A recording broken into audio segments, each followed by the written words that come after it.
Hello, I got a little sip here. Lawson's smaller brother to Sip of Sunshine, I guess. It's 6.2% alcohol. This was canned a month and 10 days ago from December 3rd, 2025. I think I said it's 6.2%. And I did a review on this channel like 4.5 years ago when this first came out.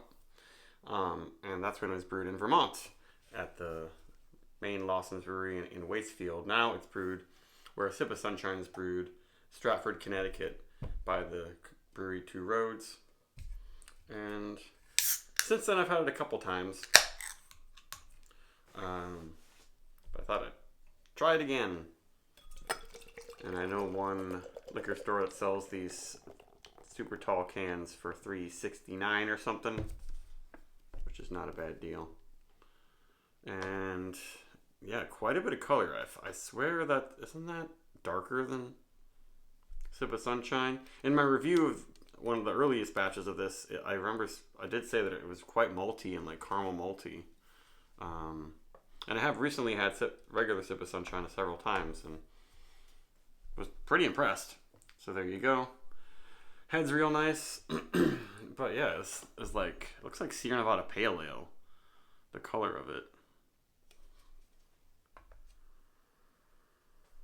Yeah, it's definitely different than that Sip of Sunshine. They just throw the name on there, and if it's a good similar IPA, it'll sell well. But it's definitely got caramel crystal malt type stuff going on that makes it smell more like a Sierra Nevada Pale Ale. Their yeast strain is a little different at Lawson's. It's like even cleaner. I like really get very little yeast esters. It just kind of carries the citra quality into more tropical candy area.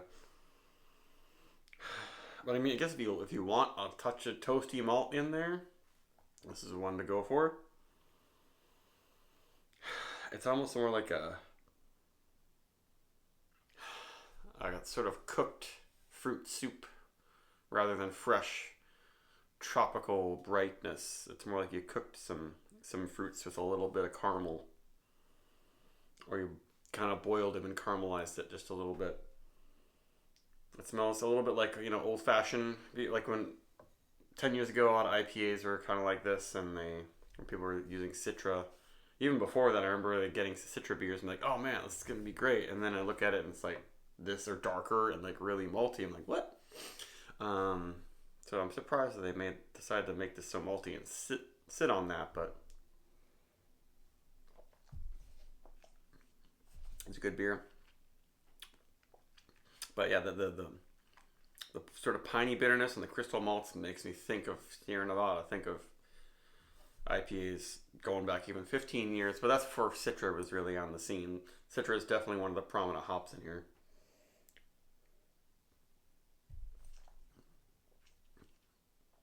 And this doesn't have the kind of smooth, almost silky body that regular Sip of Sunshine has, and Double Sunshine really has. Apparently they're shipping that outside of Vermont soon.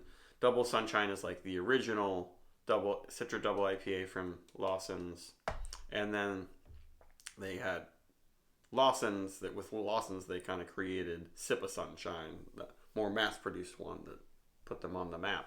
But they still make the Double Sunshine in Vermont, and sometimes they ship it outside there, and I like that one more, but I should do a head-to-head, I guess. Well, this one, I don't know. It's good. It's very good, but it's not capturing that sunny tropical note, and definitely that's some dark sunshine there.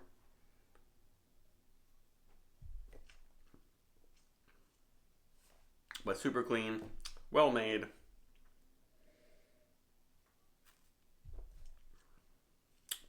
But if this just had the Sierra Nevada fermentation profile, I would say this is a Sierra Nevada beer.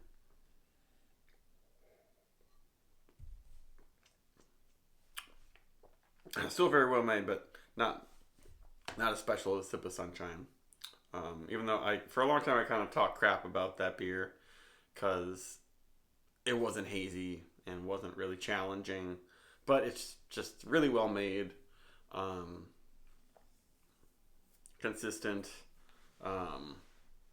And I've just been returning to some of the clearer IPAs because they tend to be more consistent than the hazy ones. I'm always chasing the dragon of the best hazy IPA, and I'm constantly let down just by something. There's always something off with a lot of hazy IPAs.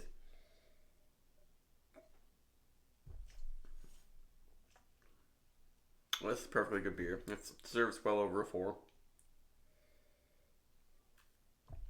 It's quite toasty in it. Turns it to like a kind of like toast and marmalade type thing, like sweet wheat toast and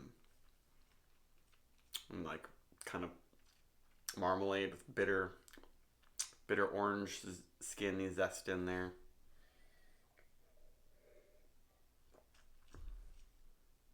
hmm Yeah, I would say this is like a West Coast IPA. Maybe it's not quite as bitter, but it's got some bitterness and it has some of that old fashioned piney bitterness, resinous, um, kind of bitter grapefruit stuff on the tongue. So that's it. Bye bye.